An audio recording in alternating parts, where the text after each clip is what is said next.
Hello guys! Welcome back to my channel. And in today's video, gagawa ko ng makeup look using this palette, which is the Colorboard by beautyglazed.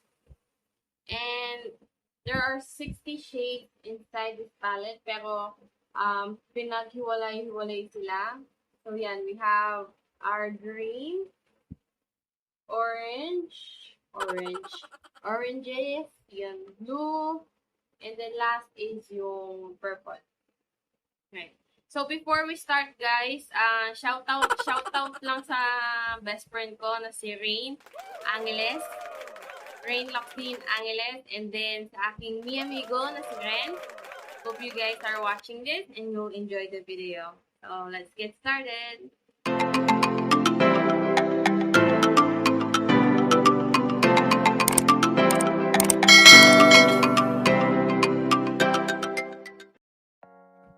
Alright, so before we start, ang una kong gagawin is concealer. Concealer I'm using is by Focallure. This is in the shade Medium Honey or number 4. So lalagay lang natin to on both eyelids.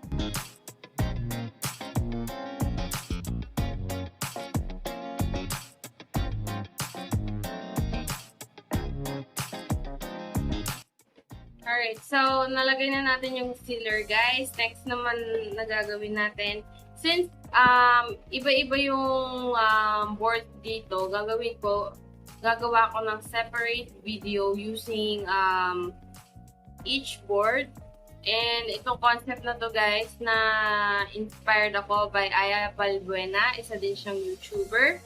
So gagawa tayo ng colorboard series. So since pinakauna is green, pinakaunang makeup look ko, it will be a green fantasy. Yan. Fantasy. Alright, so first color na gagamitin ko is itong yellow dito. Yan, itong yellow. Lalagay ko lang to all over my crease area. All the way sa aking brow bone.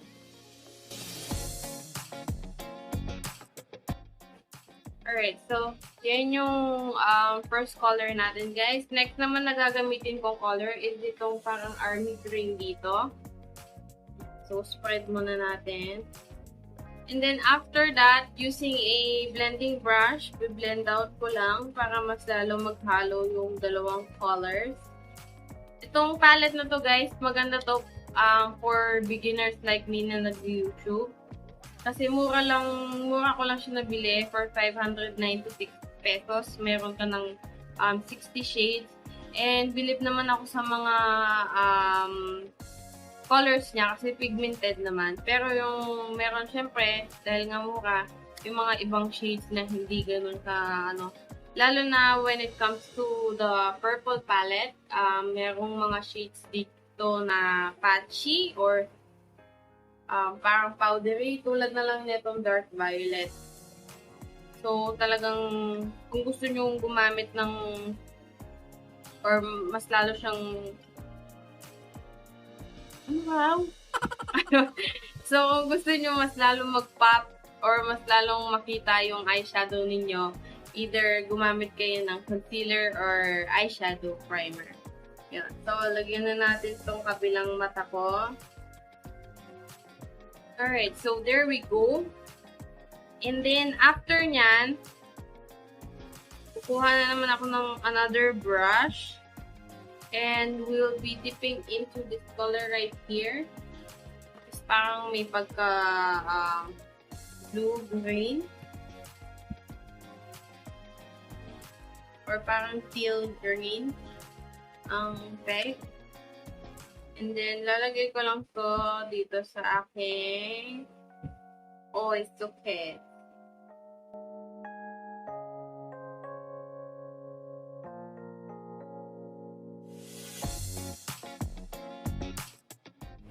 Alright, so there we go. So today, guys, kaya mukhang sabog yung mata ko, we are going to do a cut crease. So, yay! Good luck! It was at this moment that he knew. He fucked up. But anyways, I will be using yung Focallure ulit.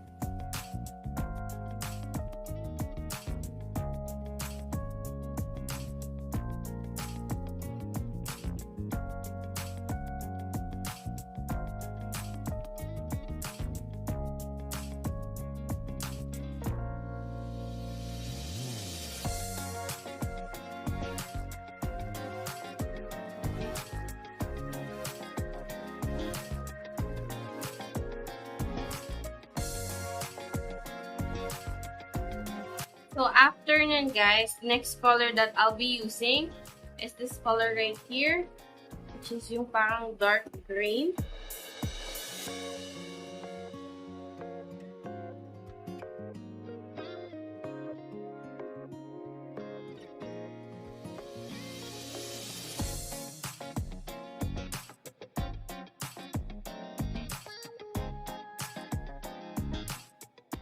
And then, after nung dark green, next naman na gagamitin ko is itong shimmer dito. Lalagay ko po sa natitirang concealer dito sa ating cut crease.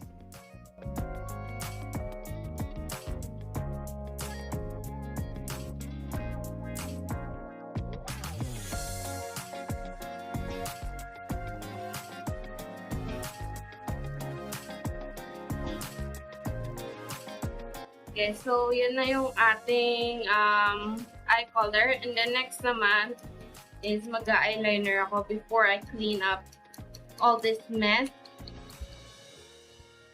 So I'll start with this other eye.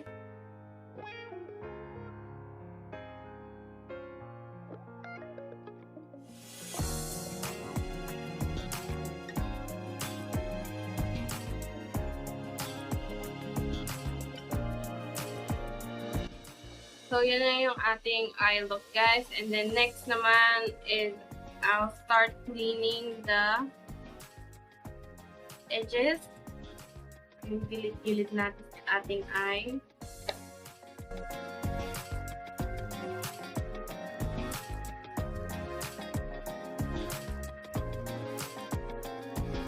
So, nalagay ko na yung lashes. Nakalimutan kong i-video.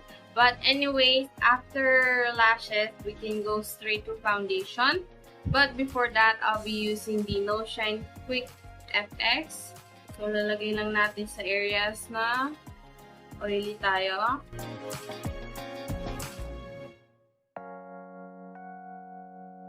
Alright guys, so after primer, we can go straight to foundation. So, I have this, my very own concoction. So, lalagay ko lang to aking mukha.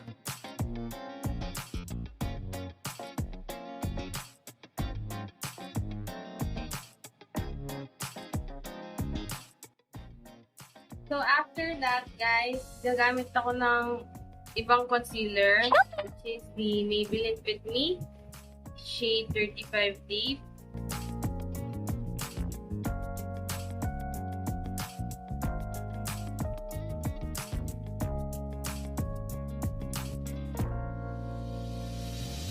Babalik tayo dito sa ating color board.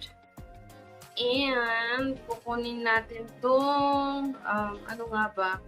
Itong color na to. At yan yung ilalagay natin sa ating under eye. Ay, hindi. Wait pala. Itong dark pala. Itong dark green dito kanina. Yan yung ilalagay natin sa ating under eye.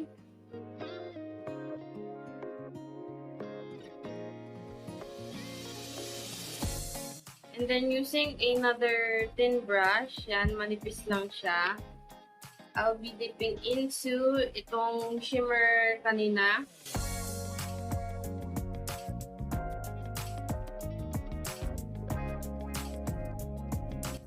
Alright, so guys, before we do the rest of the eyes, magko-contour muna ako. This is the Caroline Glow Getter.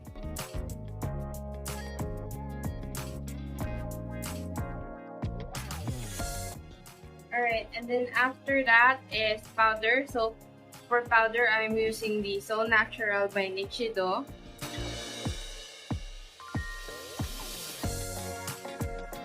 So, gagamit ako ng white eyeliner.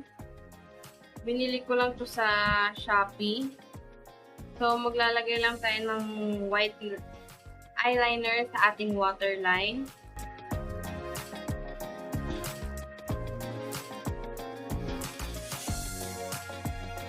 Namatay yung camera ko. But I already did mascara as well as naglagay na ako ng white eyeliner sa waterline ko na mukhang di halata. Ayan, meron na akong, I don't know what's that. So, next naman, I already contoured my nose as well. So, next is blush on. So, for blush on, let me just get it right here. Alright, here we go. So, for blush on, I'll be using the Sassy Lady. This is in the shade number 6.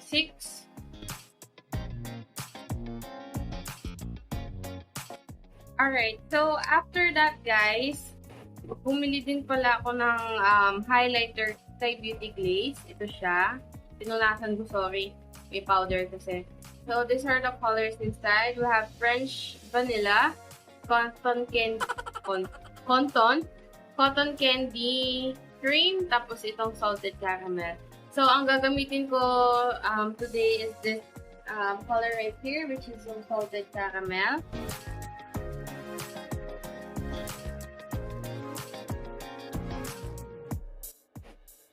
Alright guys, so last step na lang natin is lips. So for lips, may linagay na ako lipstick kanina pero hindi ko nagustuhan. So we'll try another one, which is the Stagenius. This is also by Focallure. The shade is Fashionista. So ginamit ko na din to guys sa last video ko. So this is just a lip gloss na may kulay.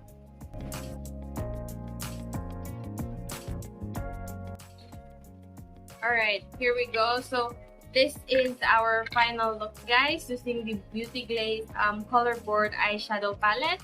So, if you have enjoyed this video, please subscribe. As always, click on the notification bell. That way, you'll be updated on my next video. And if you have any suggestions, just comment them down below. And like this video, guys!